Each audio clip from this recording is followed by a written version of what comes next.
Hello everyone, welcome back to the channel. तो आज हम डिस्कस करेंगे अपने सिलेबस के बारे में और थोड़ा स्टडी प्लान के बारे में डिस्कस करेंगे और उसके बाद कुछ लोगों के कॉमन डाउट्स होते हैं उसके बारे में हम चर्चा करेंगे। ठीक है, तो चलिए, ये जो सिलेबस आपके सामने है वो बीपीएससी का सिलेबस है। बीपीएससी में ये सारे टॉपिक्स हैं आपके और सिलेबस को आगे भी हम डिस्कस करते रहेंगे। एक साथ सारे सिलेबस को डिस्कस करना थोड़ा सा मुश्किल है, ऑलरेडी बहुत लंबा हो जाएगा ये।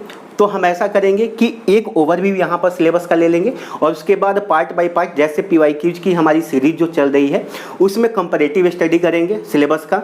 और हम उसमें ये भी देखेंगे कि सिलेबस के किस सब टॉपिक्स में, मतलब ये सारे टॉपिक्स हैं, इनके किन सब टॉपिक से सवाल आते हैं आपके और कहाँ पर आपको फोकस करना है, तो वो वहाँ पर करेंगे हम। फिलहाल हम यहाँ पर ये देखने का प्रयास करेंगे कि हमारा सिलेबस क्या है और उस सिलेबस को हम कवर कैसे करें, कम समय में कैसे अधिक से अधिक सिलेबस को कवर कर सकें।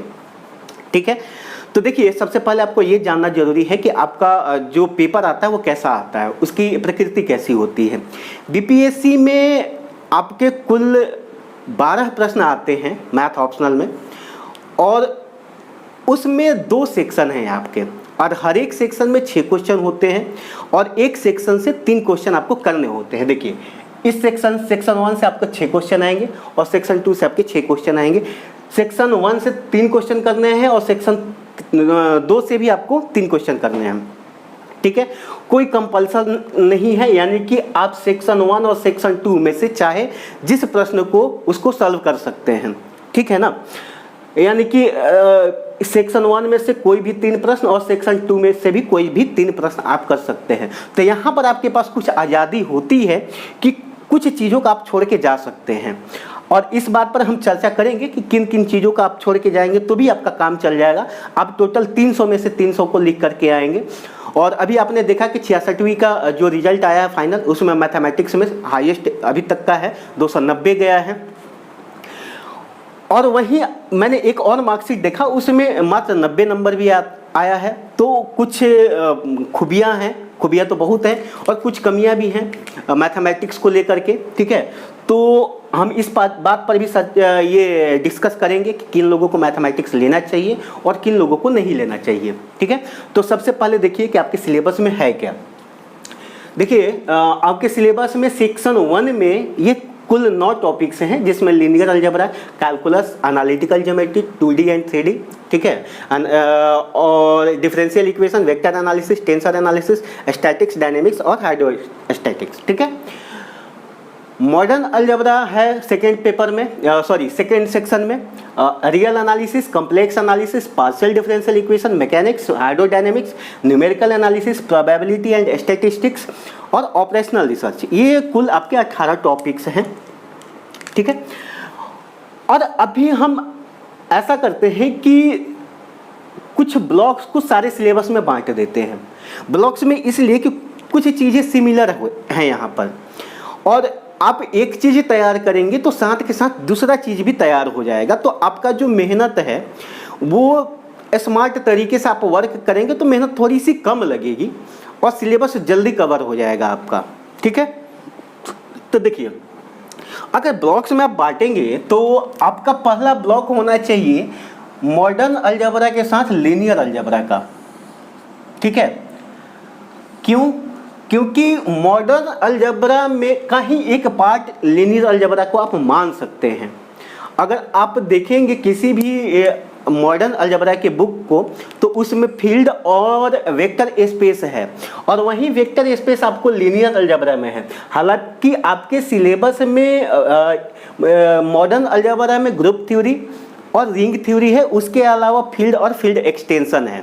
हालांकि फील्ड और फील्ड एक्सटेंशन से अभी तक क्वेश्चन नहीं आए पिछले 5 साल में, लेकिन फिर भी वेक्टर स्पेस जो है आपका मॉडर्न अलजेब्रा का ही पार्ट हो जाता है और इसको पढ़ना यहाँ पर है आपको। ठीक है, तो अगर आप इसको तैयार करेंगे तो लीनियर अलजेब्रा आपका ऑटोमेटिक तैयार हो जाएगा, क्योंकि आपका होमोमॉर्फिज्म, आइसोमॉर्फिज्म यहीं पर पढ़ना है और सेम चीज़ यहाँ पर भी पढ़ना है। ठीक है। ग्रुप में कुछ प्रॉपर्टी को ऐड कर देंगे तो आपका रिंग बन जाता है, रिंग में कुछ प्रॉपर्टी को ऐड करते हैं तो फील्ड बनता है, और फील्ड में कुछ प्रॉपर्टी को ऐड कर देते हैं तो आपका वेक्टर स्पेस बन जाता है, ठीक है। तो कुल मिलाकर के अगर आप इसको तैयार करते हैं तो ये भी आपका तैयार हो जाएगा, ज़्यादा समय नहीं लगेगा। अगर मान लीजिए कि पहले आप यहाँ से शुरुआत करते हैं तो इसको आपको तैयार करने में कम से कम 10 से 15 दिन, 10 से 15 दिन नहीं, लगभग महीना दिन लग जाएगा। लेकिन जब आप इसको तैयार कर लेते हैं तब उसके बाद इसको तैयार करते हैं तो मुश्किल से 10 दिन में तैयार हो जाएगा, ठीक है। चलिए, उसके बाद अगर दूसरा सेक्शन में देखें तो आप सबसे पहले रियल एनालिसिस को तैयार करिए, उसके बाद आप कैलकुलस को तैयार करिए। कैलकुलस के बाद सीधा आप कॉम्प्लेक्स नंबर पर, कॉम्प्लेक्स एनालिसिस पर आइए, और कॉम्प्लेक्स एनालिसिस के बाद डिफरेंशियल इक्वेशन को, ठीक है। और डिफरेंशियल, ये differential equation ordinary differential equation है जो पेपर 1 में है, आपका सेक्शन 1 में है, और वहीं सेक्शन 2 में आपका पार्शियल डिफरेंशियल इक्वेशन है। दोनों ही बहुत आसान टॉपिक्स हैं, तैयार करने में ज़्यादा आपको मेहनत नहीं करना पड़ेगा, ज़्यादा समय नहीं लगेगा आपका, ठीक है। तो दूसरे ब्लॉक में आप कुल मिलाकर के 5 टॉपिक को रख सकते हैं, real analysis, calculus, complex analysis, differential equation और पार्शियल डिफरेंशियल इक्वेशन। देखिए, मैं जिस सीक्वेंस में आपको बता रहा हूँ उस सीक्वेंस में अगर आप तैयार करते हैं तो आपके समय की बहुत बचत होगी, और वो समय आप जीएस में दे सकते हैं। अदरवाइज आप मतलब कहीं से भी रैंडमली किसी टॉपिक को उठाकर कर रहे हैं तो देखिए समय तो आपको लगेगा ही लगेगा, लेकिन बाकियों में भी तो आपको समय देना पड़ेगा। अगर यहाँ पर रियल एनालिसिस तैयार कर लेते हैं तो कैलकुलस तैयार करने में आपको ज़्यादा समय नहीं लगेगा, क्योंकि रियल एनालिसिस में कैलकुलस का मैक्सिमम पार्ट कवर हो जाता है, ठीक है। और जब कैलकुलस और रियल एनालिसिस सीख लेते हैं तो कॉम्प्लेक्स एनालिसिस भी क्या है, फंक्शन ऑफ 2 वेरिएबल, उसी का एक्सप्रेशन है टोटल, ठीक है। तो इसको भी करने में ज़्यादा समय नहीं लगेगा, ज़्यादा आपका मेहनत नहीं लगेगा यहाँ पर, और समझने में आसानी होगी। अदरवाइज डायरेक्ट कॉम्प्लेक्स एनालिसिस आप पढ़ने का कोशिश करेंगे तो थोड़ी मुश्किल हो सकती है आपको। तो इस सीक्वेंस में आप करेंगे तो आपका समय भी कम लगेगा, समझ में भी चीज़ें जल्दी आएंगी, ठीक है। हालांकि शुरुआत में देखिए, अगर आप ऐसे शुरू करते हैं तो आपको दिक्कतें आएंगी, क्योंकि ये दोनों ही कठिन चैप्टर्स माने जाते हैं, कठिन टॉपिक्स माने जाते हैं। लेकिन अगर आप शुरू में मेहनत कर ली, शुरू में आप समय दे दिए इस पर, तो बाद में आप रिलैक्स रहेंगे, बाद में आपके लिए आसानी होगी, ठीक है। तो इसलिए शुरुआत में ही आपको मेहनत करना है।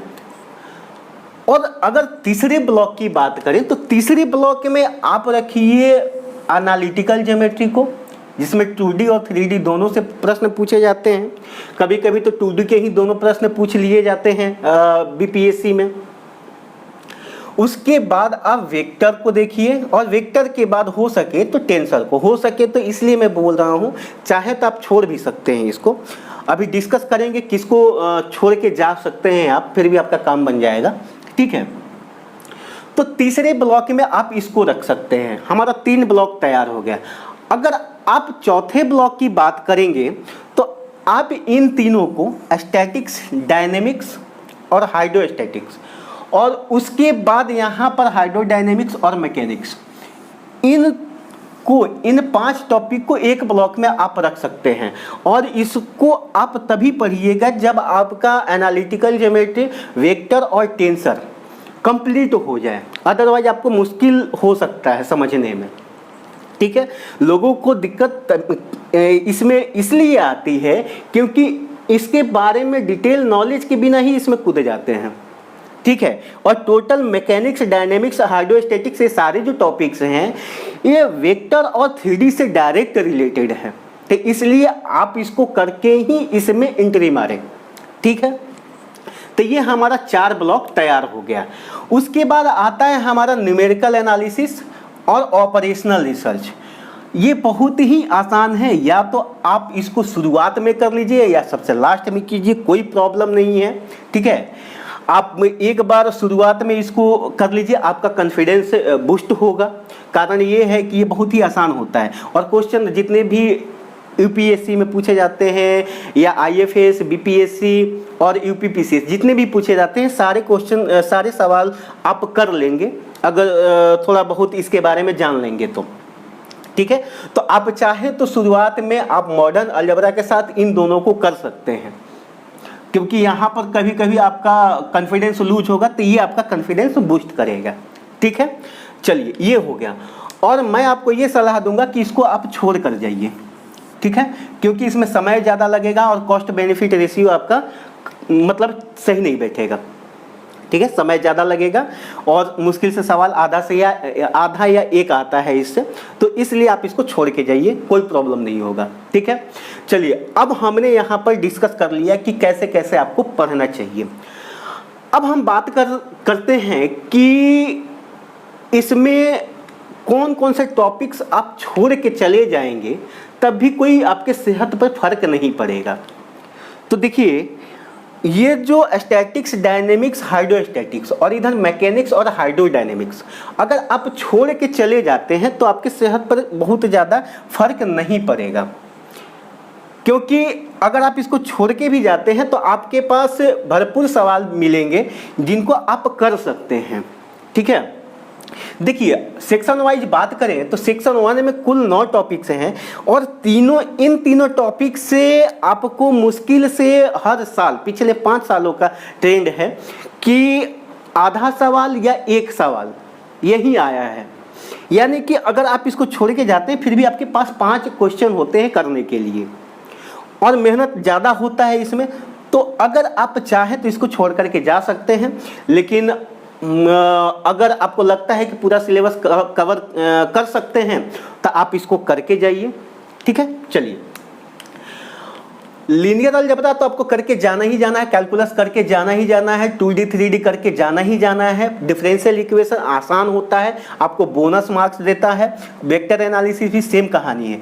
आप चाहे तो टेंसर को भी छोड़ सकते हैं, यानी कि आपके पास सेक्शन 1 में अगर आप करना चाहें तो इस 5 टॉपिक पर फुल फोकस करके पूरा 3 क्वेश्चन आप लिख करके आ सकते हैं, कोई समस्या नहीं होगी। आपके पास भरपूर लगभग 4.5 से 5 क्वेश्चन होते हैं। टेंसर एनालिसिस से किसी साल आया है और किसी साल नहीं भी आया है, तो घबराने वाली बात नहीं है। आप अगर इन चारों को छोड़ के चले जाते हैं तो इस 5 में से आपको 4.5 से 5 सवाल मिलेंगे और जो कि आप आसानी से कर सकते हैं। अब बहुत ही आसान सवाल आते हैं, घबराने की जरूरत नहीं है। ठीक है, चलिए अब बात करते हैं सेक्शन 2 में। इसमें कौन कौन से टॉपिक्स आप छोड़ करके जा सकते हैं तो आपकी सेहत पर कोई फर्क नहीं पड़ेगा। ठीक है, तो यहाँ पर आप ये मैकेनिक्स और हाइड्रोडायनेमिक्स छोड़ के चले जाइए, आपके सेहत पे बहुत ज़्यादा फर्क नहीं पड़ेगा। और प्रोबेबिलिटी एंड स्टैटिस्टिक्स इसको छोड़ के चले जाइए, कोई दिक्कत नहीं है। बाकी इसके अलावा 5 टॉपिक आपको करना ही करना है। आपने मैथ लिया है तो मैथ में इतना मेहनत आपको करना ही पड़ेगा। अब सेक्शन 1 की बात करें तो इस 5 में तैयार करने में बहुत ज़्यादा समस्या नहीं है, ये बहुत ही आसान है। ये मेन समस्या आपका आता है सेक्शन 2 में, और सेक्शन 2 में ही ये दोनों में ज़्यादा मेहनत है आपका। और इन दोनों को तैयार कर लेते हैं, इन दोनों में ज़्यादा समय दे देते हैं तो समझ लीजिए कि मैथमेटिक्स आपका आधा खत्म हो गया, मैथमेटिक्स का आधा सिलेबस आपका कवर हो गया। क्योंकि आप मॉडर्न अलजेब्रा को तैयार करते हैं तो ये तो तैयार हो गया आपका। रियल एनालिसिस को तैयार करते हैं, कैलकुलस मतलब 60 से 70% कैलकुलस आपका तैयार हो गया और कॉम्प्लेक्स एनालिसिस समझने में आपको दिक्कत नहीं होगी। ठीक है, तो अगर इन दोनों को तैयार कर लेते हैं, और इन दोनों का आप कोशिश ये कीजिए कि सबसे पहले तैयार करने का कोशिश करिएगा। ठीक है, मॉडर्न अलजेब्रा अगर तैयार कर रहे हैं तो उसके साथ आप ये 7 नंबर टॉपिक और 9 नंबर टॉपिक लेकर के चल सकते हैं, क्योंकि ये आपको अगर इसमें कॉन्फिडेंस लूज होगा तो ये कॉन्फिडेंस आपका बूस्ट करेगा।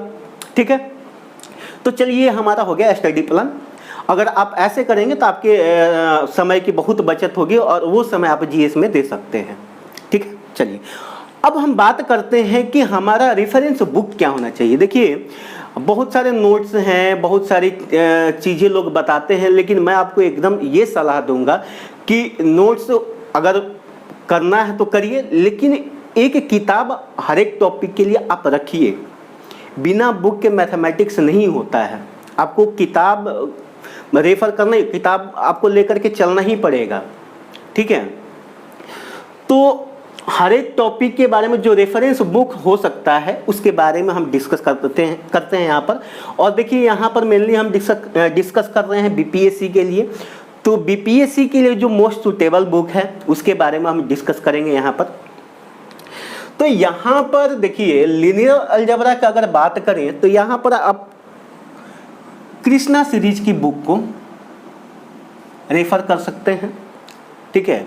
इस बुक को लेकर के चल सकते हैं। इसमें 2 किताबें आप ले लीजिएगा, एक तो लीनियर अलजेब्रा का है ही है, उसके साथ आप मैट्रिसेज का एक अलग से किताब आता है कृष्णा सीरीज में ही, आप दोनों को ले लीजिएगा और दोनों को लेकर के आप चलिएगा, ठीक है। कैलकुलस में देखिए कृष्णा सीरीज का आप ले लीजिएगा, लेकिन यहाँ पर ये जो रियल एनालिसिस है तो रियल एनालिसिस से मैक्सिमम चीज़ें आपकी कवर हो जाएगी। तो पूरा कृष्णा सीरीज आपको सॉल्व करने की ज़रूरत नहीं है। अभी जब हम पीवाईक्यूज की सीरीज करेंगे और उसमें सिलेबस को डिस्कस करेंगे तो वहाँ पर मैं आपको बताऊंगा कि किन चीज़ों को इसमें भी छोड़ करके जाना है। देखिए आप किताब ले करके एक लाइन से सारी चीज़ों को सॉल्व करने लगेंगे तो उसमें भी ज़्यादा समय लगेगा। तो आपको स्मार्ट स्टडी करना है, आपको ये देखना पड़ेगा कि फोकस कहाँ हमें करना है। और हम फोकस एरिया पर भी बात करेंगे कि किस तरह से कौन से टॉपिक में ज़्यादा फोकस करना है हमें। अभी फ़िलहाल हम इस पर बात कर लेते हैं कि कौन कौन से बुक आपको रेफ़र करना चाहिए, ठीक है। तो ये कैलकुलस के लिए आप कृष्णा सीरीज, इसमें डिफरेंशियल कैलकुलस और इंटीग्रल कैलकुलस दोनों आता है, दोनों आप ले लीजिएगा, ठीक है। यहाँ पर एक बुक आता है पीएन चटर्जी की, पीएन चटर्जी। ये मार्केट में आपको मिलेगी नहीं बुक।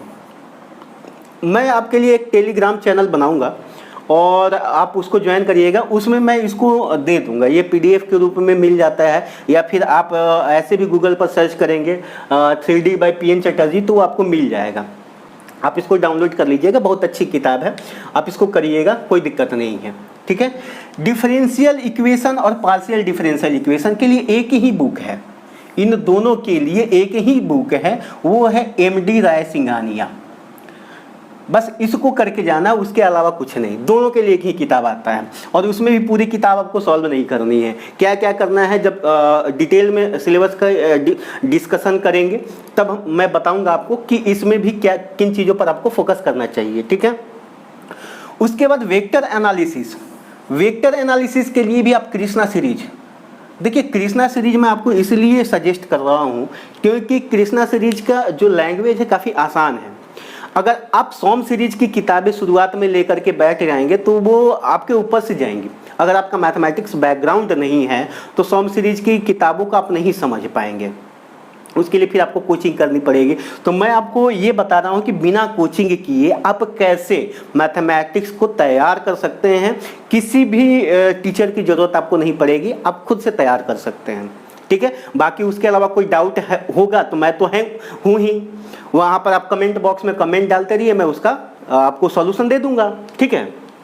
चलिए, तो यहाँ पर ये हो गया टेंसर, स्टैटिक्स, डायनेमिक्स, हाइड्रोस्टैटिक्स। अगर आपको पढ़ना है तो तीनों के लिए आप कृष्णा सीरीज ले लीजिएगा, तीनों के लिए, कोई और किताब की ज़रूरत ही नहीं है आपको, ठीक है। ये चारों के लिए कृष्णा सीरीज अगर पढ़ना है तो, ठीक है। चलिए, उसके बाद अगर हम आते हैं इसमें तो मॉडर्न अलजेब्रा के लिए आप लीजिएगा कृष्णा सीरीज का, ठीक है। कृष्णा सीरीज का आप लीजिएगा इसको भी। और अगर बात करें रियल एनालिसिस का तो real analysis SC Malik and Savita Arora, ये बुक आती है रियल एनालिसिस की, आप इसको जरूर करें। हालांकि देखिए इसकी भी लैंग्वेज थोड़ा सा मतलब आसान नहीं है, ये भी इसका भी लैंग्वेज थोड़ा कठिन है। तो आप चाहें तो इससे पहले कृष्णा सीरीज की बुक को रेफर कर सकते हैं, लेकिन आपको एससी मलिक और सविता अरोड़ा जो बुक है इसको आपको करके जाना है, ठीक है। चलिए, कॉम्प्लेक्स एनालिसिस के लिए आप कृष्णा सीरीज, उसके अलावा जाने की जरूरत नहीं है। पीडी के बारे में हमने डिस्कस कर लिया, मैकेनिक्स, डायनेमिक्स, कृष्णा सीरीज, ठीक है। न्यूमेरिकल एनालिसिस के लिए एक बुक आती है जैन एंड आयंगर का, जैन एंड आयंगर एक बुक आती है। आप इसको ले सकते हैं, अच्छी किताब है। उसमें भी जब हम PYQ करेंगे तो मैं आपको बताऊंगा कि इसमें क्या क्या फोकस करना है। ये मोटी किताब है, उतना करके जाना जरूरी नहीं है आपके लिए, ठीक है।